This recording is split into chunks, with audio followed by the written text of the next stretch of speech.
Steve Hermon of BBC West Midlands, West Bromwich Albion commentator. How's it going? Thank you very much for joining. It's good, thank you. International break, but busy. But yeah, all fun, all good.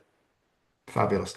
Obviously, we've got you on to chat about Toby Collyer and his loan at West Brom. I think first it's important to kind of set the scene.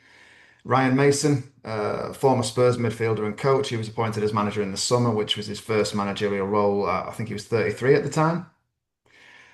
Yep. Yeah, I think you described it as a brave appointment when he came in because he was replacing obviously the vastly experienced Tony Mowbray. How's Mason done so far? Um, I think generally he's settled well into the role. It's quite interesting because, like you said, he's a young head coach. He was 33 when he was appointed. Now turned 34 now. He is very quick to say and mention whenever anyone says it's your first senior head coach role, he is very quick to point out that he's been coaching for 7 years and that he did have the interim spells in charge at Tottenham. So he's gone into it not kind of thinking this is my first job, I'm inexperienced. He's gone in with a lot of confidence in, he's very sure of himself, very determined. He's got a winner's mentality. You can see that. And generally, Albion have played very well at times. I mean, it's only in the last week before the international break, the game at Norwich, which they actually won 1-0, but it was only thanks to Josh Griffiths putting in a man of the match performance in goal that they ended up winning that one. Wasn't the greatest of performances. And then Millwall was the worst performance of the season. So it's one of those cliches you can decide, did the international break come at the right time? But generally, Ryan Mason has done quite well. They're in touch with the playoffs, so I think most Albion fans would have took that at this point. Okay. They tend to set up in sort of a 4-2-3-1 to Yeah. anchor in. I mean, Toby would you would think be in for one of those anchoring positions. Who's he in direct competition with? Yeah, it looks like at the moment that so he had his first start of the season at Millwall the other day, and he came in for Alex Mowat, who is one of the most experienced members of the team. He's the second oldest player at 31. And I think because they played 3 games in a week, he was given a rest.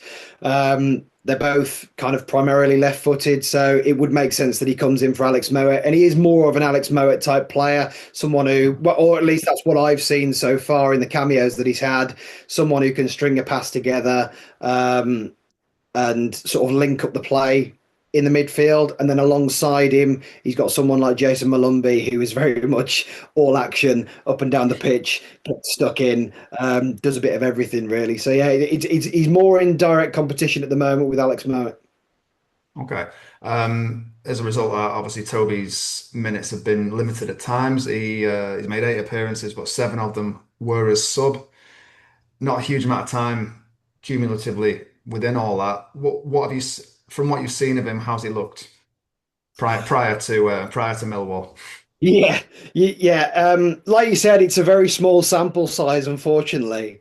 But you can see that there is a player there. Someone who he does seem very cultured, very comfortable on the ball. He can pick a pass. He looks like he's always trying to pick out a forward pass. Because one of the things that the Albion fans sort of label at Alex Mowat, and I think unfairly, is that he passes it sideways and backwards. He doesn't. He is more than that. And I think Toby Collier, he looks like he is more than that as well. Like I said, comfortable on the ball. There was also in the Leicester game a couple of weeks ago, which was probably Albion's best performance of the season. He came on as a substitute in that game. Albion were winning 1-0. Josh Maja missed a sitter from a couple of yards, and then Toby Collier did have an opportunity to make it 2-0 just after that as well. And he was very unlucky. It was a backheel flick from Isaac Price down the left-hand side. Collier took it on, and he maybe a more experienced player in hindsight would have took it to the corner and tried to keep it there, but he went for goal, tried to curl in a shot with his right foot, and it just went past the post. Leicester went up the other end and scored an equaliser, unfortunately. So, and I'm not having to go at Toby Collyer for that, because there was a clear sight at goal and he wasn't that far away from doing it. So that was unfortunate. And then I'm sure we'll talk about his first start, which came against Millwall last time out. Yeah, let's get straight into that. How did, well, I mean, Ryan Mason labelled it the worst performance of the season so far. Obviously, not great from a United point of view to hear that coincidence of Toby's first start and that. But what's the wider context? Yeah, it's factually correct to say it was the worst performance of the season by some distance, I have to say as well. I think the context of it is that Millwall had just come off the back of I mentioned Albion being at Norwich and winning that game, and that was a tough game that took a lot out of Albion on the Wednesday night. They worked really hard, and saw out a 1-0 win. They were peppered with chances. It was only thanks to Josh Griffiths, the goalkeeper, putting in a man of the match to display that Albion won.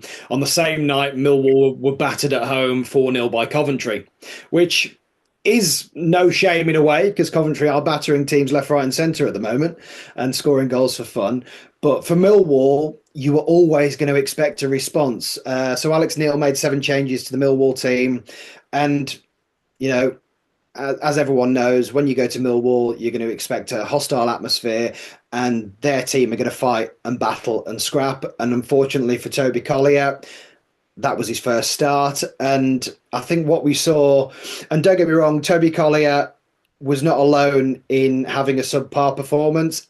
Every single player came out of that game with not much good to say. But I think the lesson that Toby Collyer will have learned is that in the Championship, you don't get as much time on the ball, and you will get people getting their foot in probably more than the Premier League. They'll get stuck in. They will hassle you.